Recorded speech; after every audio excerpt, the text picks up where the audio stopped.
It's Tony Graham here on Binjang 91.5, and it's time for Tech Talk with Matthew Dickerson. Good morning, Matthew. Good morning, Tony. The excitement builds. Only next week we've got Santa going to be dropping down our chimneys and hopefully carrying a whole bunch of technology with him.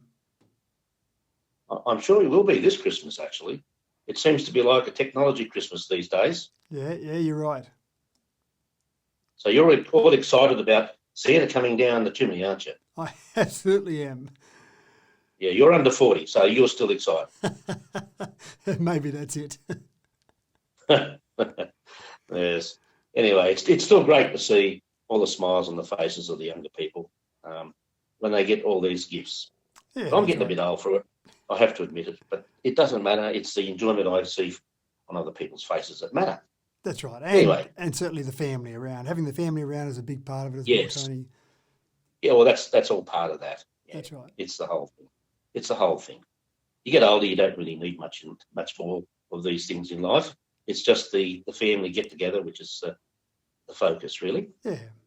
Now, so we're doing a top 20 technology gift guide, in no particular order, and also trying not to mention any brand names, but sometimes that's impossible. So now the first thing, I'm sure my son would be really impressed with this one. We're looking at an acrylic periodic table of the elements with the elements. It's a cool concept. I've got one sitting on my desk as we speak, Tony. I thought when I saw who would have guessed? Who would have guessed? well, I'm actually more into my physics than I am my chemistry, but I did see this a few months ago and I thought this is a really cool thing. I've got to have one of these. So basically it's the periodic table of the elements, which we all remember from high school and learning all the elements, the 118 elements that are on there. And so someone came up with a bright idea as a marketing concept to actually put the elements embedded in an acrylic block. So it's about 1.5 centimetres thick.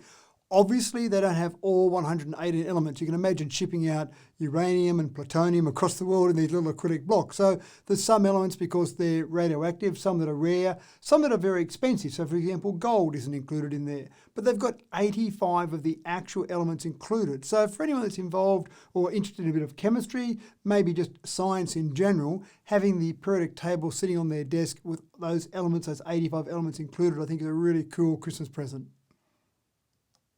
Yeah, for some. Now, robotic lawnmower.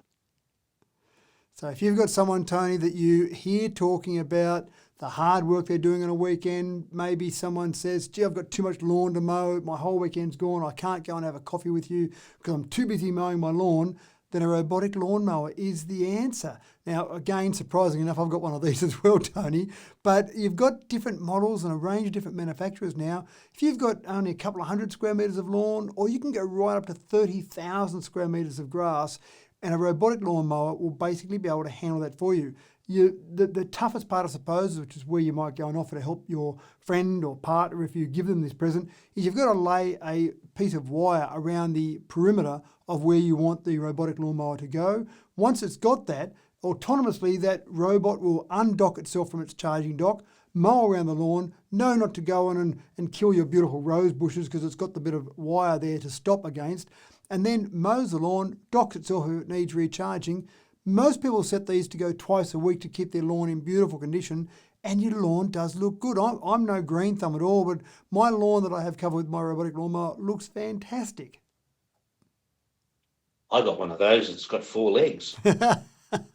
You can have a few sheep around if you want mowing up the lawn. Yes, there's no need for any AI either. No, there's not too much artificial intelligence in a sheep, is there? Yes. Now, the internet connected clock that has time accurate to plus or minus 200 milliseconds, well, who on earth needs that kind of an instrument?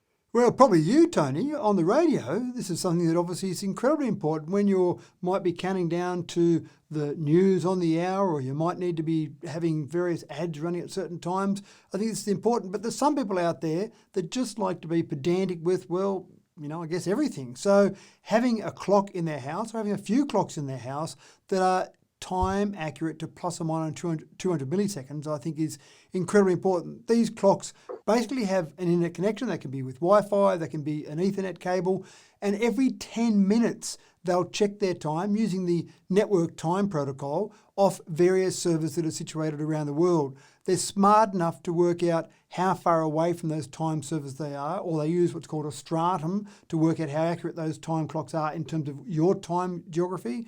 And then they'll set it and make allowances for those distances to those time servers so you get the time that accurate. Obviously, 200 milliseconds is pretty hard for a human to detect whether that's out by that much, but you can have all the clocks in your workplace, your household, your environment, all synchronized so you know they're all incredibly accurate.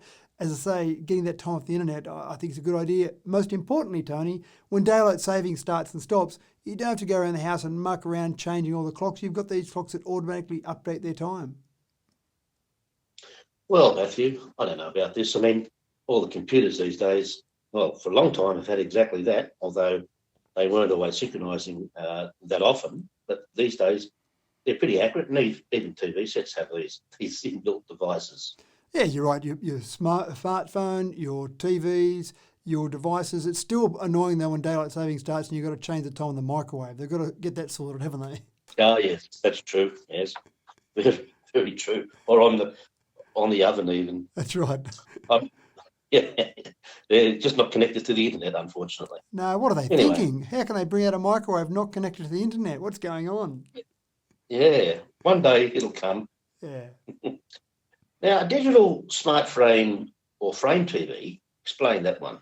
So little digital photo frames have been around for some time, and they've been typically small, maybe 8 inches, 10 inches. And so you load up your USB and you put a few photos of the family or whatever might be on there, and they're lovely. But they're a bit small, and as you get a bit older, you like to see these larger images, and you also start to think, what other things could I display there? So there's a real movement now, and the Frame TV is a particular brand name which started this whole movement, but there's a range of other ones coming out now that are TV size, or some of them actually double up as a TV as well.